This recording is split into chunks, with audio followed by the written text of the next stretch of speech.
Halo semuanya, kenalin, namaku Miko. Aku di sini hadir mewakili teman-teman dari kelompok 1, mata kuliah konversi energi listrik kelas 2024 I. Nah, hari ini Miko bakal ngajak kalian buat menyelami salah satu sumber energi yang super powerful dari dalam perut bumi. Penasaran kan? Yuk, langsung aja kita simak pembahasan lengkap tentang PLTP atau pembangkit listrik tenaga panas bumi. Energi biotermal dihasilkan oleh panas dari dalam bumi. Energi panas bumi membangkitkan tenaga yang dapat diandalkan dan hampir tidak mengeluarkan gas-gas rumah kaca sama sekali.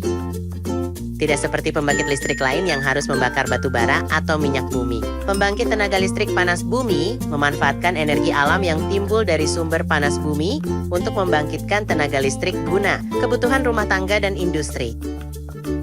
Energi panas bumi seperti air panas yang dididihkan dalam ceret.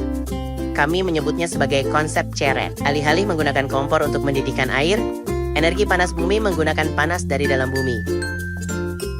Cara kerjanya seperti ini. Panas alami bumi membentuk sumber daya geotermal atau panas bumi. Panas ini berasal dari batu-batuan yang meleleh disebut magma. Biasanya terdapat di kawasan gunung berapi yang tidak aktif. Magma tersebut terletak jauh di bawah permukaan dan sumber energi panas itulah yang mendorong pengembangan samber-samber panas bumi. Selama ribuan tahun, air hujan merembes melalui celah atau retakan pada permukaan bumi dan mengumpul di reservoir bawah tanah di atas magma. Magma ini kemudian akan memanaskan air ke temperatur di atas 500 derajat Fahrenheit. Untuk mendapatkan zat cair dan gas atau fluida yang bertemperatur dan bertekanan tinggi ini, sumur dibor dari kedalaman 3.000 sampai 10.000 kaki dari permukaan bumi. Sumur-sumur produksi tersebut kemudian membawa zat cair panas bumi ke permukaan dan dapat digunakan untuk membangkitkan tenaga listrik. Karena tekanan tinggi dalam reservoir panas bumi, zat cair tersebut akan secara alamiah mengalir ke atas dan melalui fasilitas pengolahan di permukaan. Zat cair panas bumi mengalir melalui wellhead atau kepala sumur dan jaringan pipa sebelum dialirkan ke separator, di mana uap panas dipisahkan dari air panas. Air panas yang dipisahkan disebut brine, kemudian diinjeksikan kembali ke reservoir, lalu akan dipanaskan kembali oleh magma, dan akhirnya dimanfaatkan lagi. Inilah yang menjadikan panas bumi sebagai energi terbarukan. Dari separator, uap panas dialirkan ke pembangkit listrik melalui sistem jaringan pipa besar di atas permukaan tanah. Diameter dari jaringan pipa uap panas ini bisa mencapai 4 kaki. Jaringan pipa uap panas diinsulasi untuk mencegah lepasnya panas. Karena jaringan pipa ini melintasi daerah sepanjang 3 km atau lebih. Jaringan pipa ini panas sekali dan akan memuai jika diisi uap panas. Oleh karena itu, pada setiap beberapa ratus kaki didesain pipa lingkar pemuaian. Uap panas melalui proses pemurnian terakhir untuk menghilangkan semua kotoran di dalam fasilitas scrubber. Uap panas yang sudah diproses kemudian dialirkan ke pembangkit listrik. Tenaga dan energi uap panas digunakan untuk memutar bilah-bilah turbin. Turbin kemudian memutar poros yang dihubungkan ke pembangkit listrik. Muatan listrik dihasilkan dari putaran magnet di dalam generator. Muatan listrik mengalir melalui kabel tembaga menuju trafo di luar pembangkit.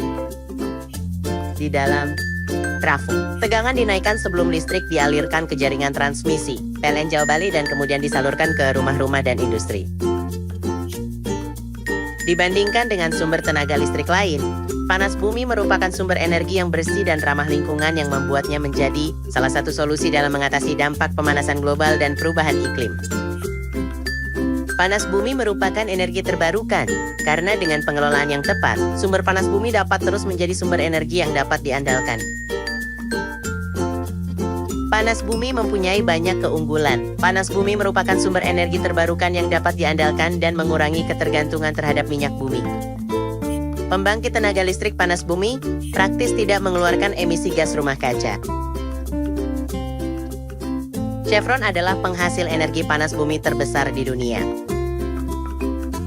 Operasi panas bumi Chevron di Indonesia dan Filipina saat ini mempunyai kapasitas untuk membangkitkan lebih dari 1.200 MW energi panas bumi yang bersih, andal dan terbarukan. Kapasitas ini cukup untuk memenuhi kebutuhan jutaan manusia di Indonesia dan Filipina. Sumber-sumber panas bumi merupakan sumber energi penting yang belum banyak dimanfaatkan. Sementara Chevron terus mencari potensi pengembangan panas bumi. Saat ini Chevron terdepan dalam menghasilkan energi bersih dan terbarukan bagi masyarakat. Gimana? Ternyata energi panas bumi itu keren banget kan? Nah, video ini nggak bakal jadi tanpa kerja keras tim kelompok ke-1. Siapa aja sih mereka? Teman-teman bisa lihat daftar nama anggota dan tugasnya yang muncul di layar berikut ini.